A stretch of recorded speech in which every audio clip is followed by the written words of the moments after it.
प्यार की एक अनोखी कहानी का आप सुन रहे हैं मेरे साथ भाग 13। मेघना लाइब्रेरी में किताब पढ़ती है और रिया के बारे में ही सोचती है। इधर निया मेघना को ढूंढती है और सबसे पूछती है, क्या तुमने सबने मेघना को देखा? ये बात अभिज्ञान सुन लेता है और सोचने लगता है क्या हुआ, मेघना नहीं मिल रही है निया को, और वो भी इधर उधर नजर दौड़ाने लगता है। तभी गूगल बोलती है, अरे हाँ याद आया निया, मैंने मेघना को लाइब्रेरी की तरफ जाते देखा था। निया, गूगल पहले नहीं बता सकती थी?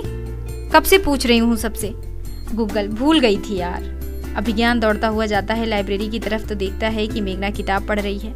वो मेघना से कुछ नहीं कहता और वो भी एक किताब लेकर उससे थोड़ी दूर जाकर बैठ जाता है, ऐसे जैसे वो जताना ही नहीं चाहता कि उसने मेघना को देखा है। थोड़ी देर बाद मेघना की नज़र अभिज्ञान पे पड़ती है, लेकिन मेघना कुछ नहीं बोलती है क्योंकि वो परेशान है रिया को लेकर, और वो लाइब्रेरी से उठकर चली जाती है। अभिज्ञान सोच में पड़ जाता है कि क्या हुआ, मेघना ने कुछ कहा नहीं, ऐसे ही चली गई, और वो इतनी परेशान क्यों लग रही है। और वो भी उठकर मेघना के पीछे पीछे चल देता है। रास्ते में मिलती है निया। मेघना, तुम्हें पता है मैंने तुमको कितना ढूंढा, फिर गूगल ने बताया कि तुम लाइब्रेरी में हो। मेघना, हाँ वो मुझे काम था लाइब्रेरी में, तुम बताओ तुम मुझे क्यों ढूंढ रही थी? निया, हाँ मुझे तुमसे बताना था कि आज मैं हॉस्टल में ही रुकूंगी। मेघना खुश हो जाती है और निया से कहती है, सच? वाह, मजा आएगा। निया, और एक सरप्राइज है। मेघना, सरप्राइज? निया, रिया का जन्मदिन है ना, तो हम उसे सरप्राइज देंगे और आज सारी गर्ल्स हमारे रूम में पजामा पार्टी करेंगे, मजा आएगा। मेघना, लेकिन निया अगर वार्डन को पता चल गया ना तो फिर खैर नहीं।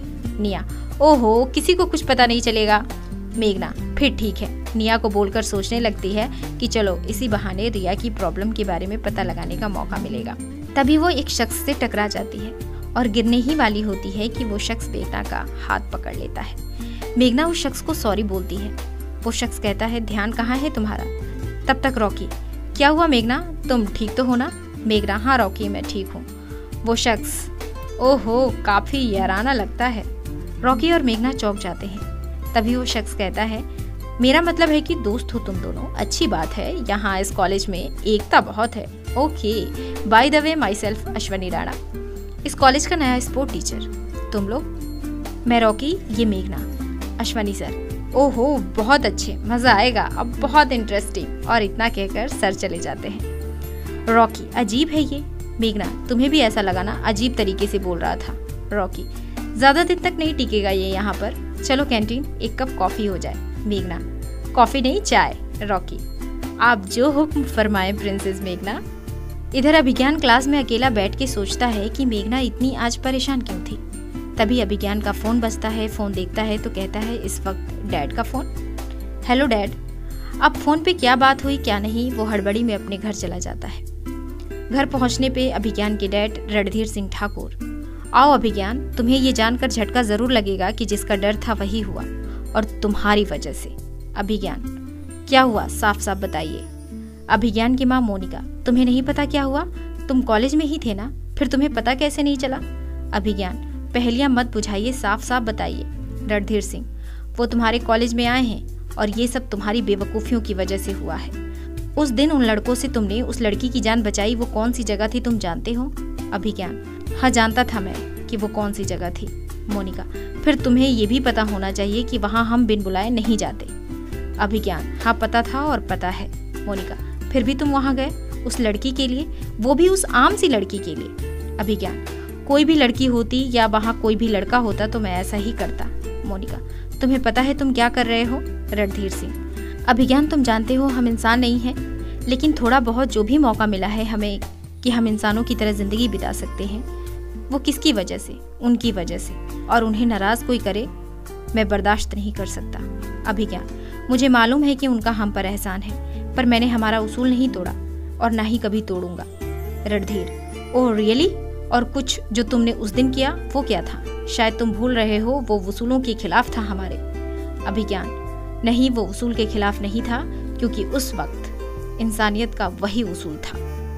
मोनिका, लेकिन हम इंसान नहीं हैं। अभिज्ञान, मॉम, हम इंसानी जिस्म में, इंसानों की दुनिया में, इंसानों के बीच इंसानों की तरह रह रहे हैं, इसलिए हमारा उसूल इंसानों वाला ही होना चाहिए। रणधीर, बहुत हुआ तुम्हारा। अभिज्ञान, तुम कॉलेज कल से नहीं जाओगी, अगर उनकी नज़र तुम पर पड़ गई तो ठीक नहीं होगा। अभिज्ञान, मैं कल कॉलेज जाऊंगा डैड, और मैं जानता हूँ वो यहाँ किसके लिए आए हैं और मैं ऐसा होने नहीं दूंगा। रात 7 बजे। निया, मेघना क्या बात, आज तुम तो रॉकी के साथ कैंटीन में चाय। मेघना ऐसा कुछ नहीं है, समझी तुम निया। और हाँ, तुम्हारे पजामा पार्टी का क्या हुआ? निया वो भी शुरू होगी। गुग्गल मैं आ गई निया। निया आओ। टियारा मैं भी आ गई निया, तुम्हें क्या लगा मुझे नहीं बुलाओगी तो तुम पार्टी कर लोगी? ऐसा मैं कभी होने नहीं दूंगी। निया ओ हेलो, ये लड़कों की पार्टी नहीं है, केवल लड़कियों की पार्टी है। और तुम्हें तो वो पार्टी पसंद आती है जहाँ तुम्हारे लिए हैंडसम और मेरे लिए चीप और डम लड़के होते हैं। टियारा ओ तो तुम्हें जलन होती है कि मेरे पीछे इतने सारे लड़के घूमते हैं। निया ओ हेलो, ये तुम्हारी गलत फहमी है कि लड़के तुम्हारे पीछे घूमते हैं, सही बोलूं तो तुम लड़कों के पीछे घूमती हो। टियारा कुछ भी हो, मेरे बिना तुम अपनी ये स्टूपिड पजामा पार्टी नहीं कर सकती। निया क्यों, अगर की तो क्या कर लोगी? टियारा ज्यादा कुछ नहीं, वार्डन को फोन कर दूंगी। मेघना छोड़ो ना निया, बात को मत बढ़ाओ। और इतने सारे ड्रामे के बाद टियारा पार्टी में पहुंच जाती है। रिया बाहर से आती है। रूम में अंधेरा। रिया मेघना तुमने कब से रूम में अंधेरा करना शुरू कर दिया? ये तो निया का काम है ना। तभी निया भूत की आवाज कस के निकालते हुए रिया को डरा देती है और एक साथ हैप्पी बर्थडे विश करते हैं सभी। रिया चिल्लाती हुई निया की बच्ची, आज तो मैं तुझे छोड़ूंगी नहीं। और फिर शुरू होती है फिल्मी तरीके से पजामा पार्टी। निया बचना ओ हसीनो लो मैं आ गया गाने के साथ डांस करती है तो गुग्गल मैं नागिन नागिन डांस नचना पे। टियारा मैं हीरोइन हूँ पे डांस करती है। रिया आज की रात खोना है क्या पाना है क्या पे डांस करती है। फिर लाइट चली जाती है, सब मिलकर कैंडल ढूंढने लगते हैं। तभी मेघना कहती है रुको मेरे पास है, और टेबल पे पड़ी किताबों के पीछे से कैंडल निकालती है। इसी बीच उसके हाथ की चूड़ी पेन में टच हो जाती है और अभिज्ञान अपने घर से निकल पड़ता है। मेघना जैसे ही कैंडल जलाती है तभी लाइट भी आ जाती है। निया लाइट आ गई, अब मेघना की बारी। टियारा इससे क्या होगा, कुछ आता जाता है किताबों के सिवा। निया मेघना इसका मुंह बंद करो तो। और इधर अभिज्ञान मेघना के हॉस्टल के नीचे खड़ा हो जाता है और देखता है कि रूम की लाइट जल रही है और इतनी आवाज, क्या हो रहा है? और वो रूम की तरफ चल देता है। मेघना का गाना बजता है, आइए आपका इंतजार है। और इस गाने पे मेघना डांस शुरू करती है और अभिज्ञान रूम के सामने वाली खिड़की पे लगे पर्दे के पीछे से सब देखता है। मेघना का डांस खत्म होने तक वो बहुत ही प्यार से उसे देखता है और फिर मुस्कुराता हुआ जाने लगता है। तभी रिया का फोन बजता है। रिया फोन लेकर बाहर जाती है।